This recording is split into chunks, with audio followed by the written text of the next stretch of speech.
rapat koordinasi daerah pengurus Pokjar ini dilakukan oleh UT daerah setiap semester dengan tujuan untuk melakukan konsolidasi pembinaan terhadap para pengurus kelompok belajar atau Pokjar yang disingkat Pokjar untuk bagaimana meningkatkan layanan UT kepada masyarakat di setiap daerah masing-masing.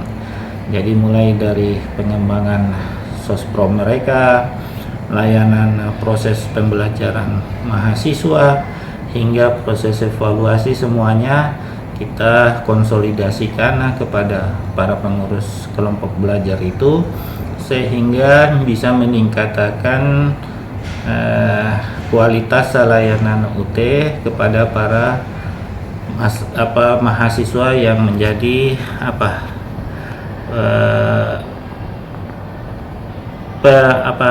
customer kita di UT itu.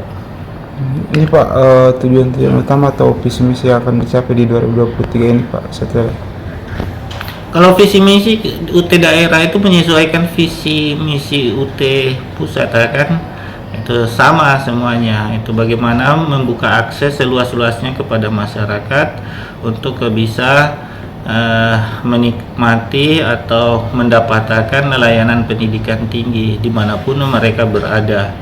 Jadi tidak harus mereka membuang biaya yang cukup besar untuk ke kota-kota agar bisa dapat akses kuliah atau layanan pendidikan tinggi, tapi dimanapun mereka berada dengan adanya UT sekarang mereka bisa mengembangkan kompetensinya melalui pendidikan tinggi yang ada yang diselenggarakan oleh UT. Kalau di 2023 ini Pak, apa yang paling ditekankan sama kelompok belajar nantinya Pak? Ada beberapa aspek ya di tiap kelompok belajar. Pertama, peningkatan jumlah partisipasi mahasiswa.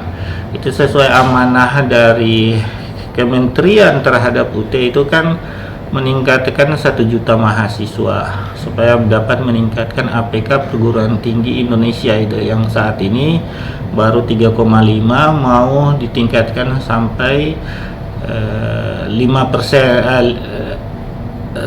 Ya, 35% saat ini mau ditingkatkan menjadi 50%. Nah, peran UT sebagai PTJJ atau pendidikan tinggi terbuka jarak jauh sangat diharapkan oleh kementerian untuk bisa, karena tadi aksesibilitasnya bisa dijangkau ke seluruh daerah, maka kita lebih ditekankan dalam aspek peningkatan APK itu.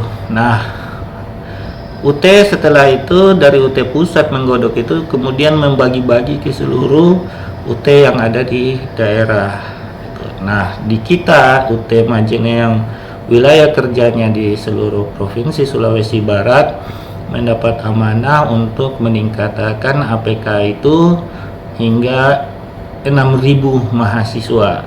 Saat ini mahasiswa kita 4.200-an, jadi untuk 6.000 kita masih ada 1.800-an target yang harus kita capai dari yang diamanahkan oleh UT pusat.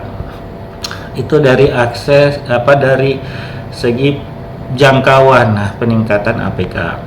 Dari aspek peningkatan kualitas akademik, kewibawaan akademik UT adalah bagaimana bisa menyelenggarakan berbagai model pembelajaran yang saat ini sudah didesain oleh UT sehingga benar-benar standar kompetensi sesuai kurikulum masing-masing program studi bisa tercapai.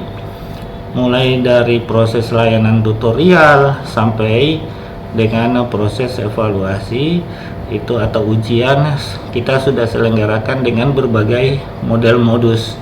Nah, di sini peran kelompok belajar adalah bersama-sama kita mengawal proses itu sehingga benar-benar sesuai standar UT.